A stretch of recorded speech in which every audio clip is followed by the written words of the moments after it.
from Tangkis Catering. Ang pagkain Pilipino ay isang napaka-importanting salik sa buhay natin. Ito ay ang bukod tanging sangkap na nagpapahiwatig sa atin kung bakit naiiba tayo sa mga banyaga. Ang pagkain ng mga Pilipino ay may lasa at sangkap na angkop sa mga katangiang bilang isang Pilipino. Masasabi na ang Pilipino ay masipag at matyaga sa mga gawain sa buhay. Kaya nararapat lamang na may mga pagkain siyang nagbibigay sa kanya ng sapat na lakas sa katawan upang gampanan ang kanyang tungkulin bilang isang mamamayang Pilipino.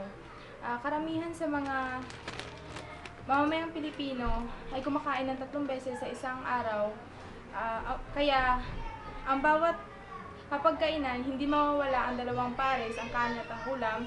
Nakaugalian na kasi ng mga Pilipino, kaya ito ang dahilan kung bakit mahilig sila sa pagkain. Dahil sa mga ito, ang mga pagkain Pilipino ay mas masarap kumpara sa iba.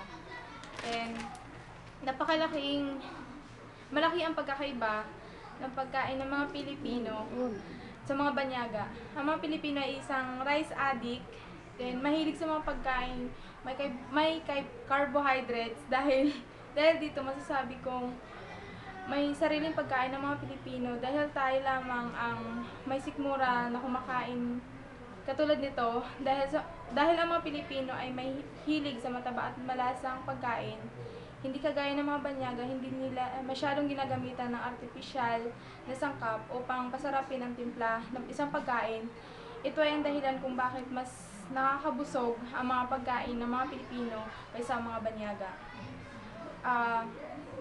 Ang kakanin ng mga Pilipino ay rice and corn lamang. Hindi kumpleto ang kainan kapag wala ito. Hindi niya nararamdaman ang pagkakabusog kapag walang kanin.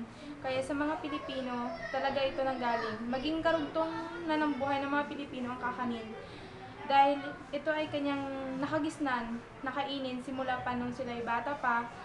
Masasabi mo na hindi kumpleto ang isang kainan kung wala ito.